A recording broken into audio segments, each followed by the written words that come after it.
Remnant 2 is a new Souls-like action RPG game that is actually really fun. We can't get around that? Dude. I'm gonna die. Well, if you could call Souls-like games fun. But sadly, it is the latest game to fall victim to this ever-growing trend. The recommended system requirements look like this: an RTX 2060 and an RX 5700, which doesn't sound like it's all that demanding until you see how you actually have to play the game. So basically, the game defaults to extremely aggressive upscaling. Daniel Owen did a really good coverage of this when the game launched, and he put it in RTX 2060 to see how it performed. You basically needed upscaling to get a playable frame rate. That is an extremely stuttery experience. It should be ideally you should get a flat line. And this is supposed to be the recommended settings for the game. Then, if you remember when the RTX 4060 launched on June 29th, just a few days before, reviewers were able to actually show the 4060 playing Cyberpunk. NVIDIA specifically asked reviewers to use DLSS, an upscaler, and to use frame generation. They had to use these to get performance that we actually want to see out of an RTX 4060. Look, I know it sounds super shilly. I mean, if it wasn't for frame gen and DLSS 3, this would be hard. And I'm well aware that you guys right now are like, NVIDIA paid him. So it kind of feels like we're cheated. We're using technologies to bypass, say, optimization or the actual performance of a graphics card just to say that we get specific frame numbers. The Last of Us Part 1 is another example. When that game launched on PC, it had huge VRAM problems. Obviously, a lot of it has been patched over time, but it still has issues to this day. And one way to get around those VRAM problems was to use an upscaler like FSR or DLSS in order to lower the VRAM usage in the game by rendering it at a lower resolution. These are just 3 examples of games that have this issue on PC, and there's plenty more examples you can find if you just want to dig a little bit deeper. This is the issue of using upscalers or other ways to bypass, say, game optimizations or to bypass the performance of a graphics card in order to get playable frame rate. And this is a bad trend that we're going down at this moment. This is a completely different story than when upscalers were actually introduced. If you remember when DLSS or DLSS 2 came out in, I think, 2020, yes, you can breathe performance into an older graphics card. Say here I have an RX 5700 XT, which came out 4 years ago. You can use upscalers to extend the performance of these cards. Yes, upscalers are awesome to dig more performance out of a product that is already there. It can also give you the ability to up the resolution of your monitor. Say you were at 1080p and you wanted to upgrade to 1440p. Say you don't have the money to get a whole new graphics card that could run 1440p. Breathing new life into older graphics cards and being able to up the resolution of your monitor are just great use cases for upscaling, but it seems like nowadays the use cases have changed. It's possible that many game developers have been relying on upscaling to either bypass game optimization or to get playable frame rates on, decent tiers of hardware. Remnant 2 is basically the latest example of that, and that's why we're going to be focusing on this game. The devs themselves, we have a slight confirmation, said that we've heard from a few folks about the game's overall performance. We're definitely going to roll out performance updates after the game's launch. That's another problem with games right now. For the sake of transparency, we designed the game with upscaling in mind.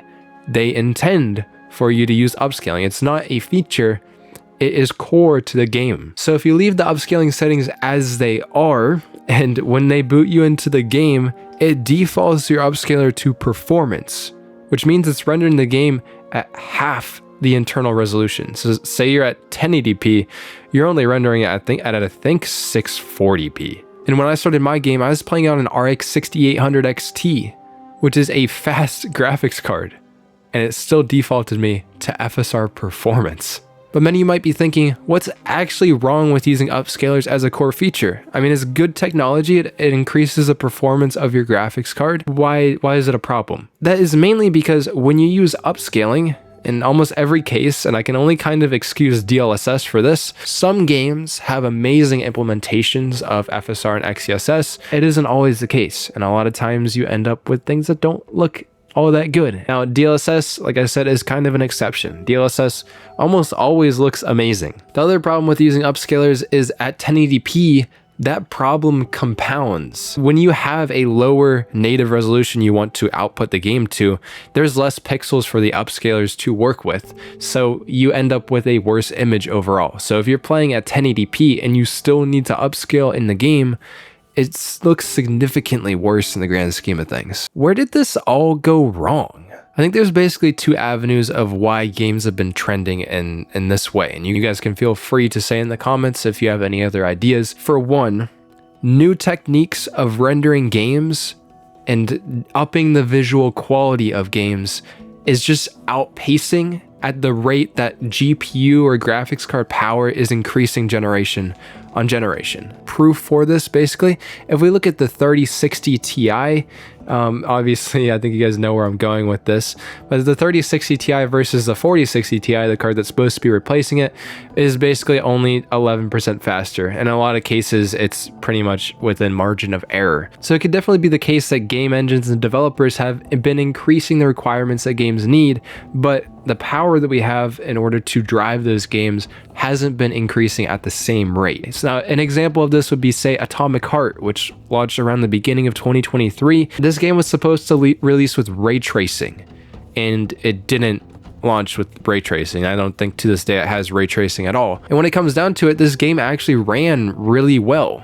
But I think when they were going to put in ray tracing in the game, it was going to be far too demanding and people weren't going to be able to play it. So they chose to not include ray tracing and try to basically avoid the controversy of people saying that this game is unplayable at launch. So Remnant II includes Nanite, but it doesn't also include Lumen, which is another lighting system that is baked into Unreal Engine 5 as far as I know. And obviously this is included in another Unreal Engine 5 game like Fortnite, but Remnant chose not to include Lumen, probably because the game would be too demanding if it also had Lumen in it. But it doesn't seem like Gunfire Games have a whole lot of confidence that systems can run Nanite and Lumen for Unreal Engine 5. Now the second avenue where this could be going, and I really hope this one isn't the case, game developers genuinely might not care to optimize their games. And that's why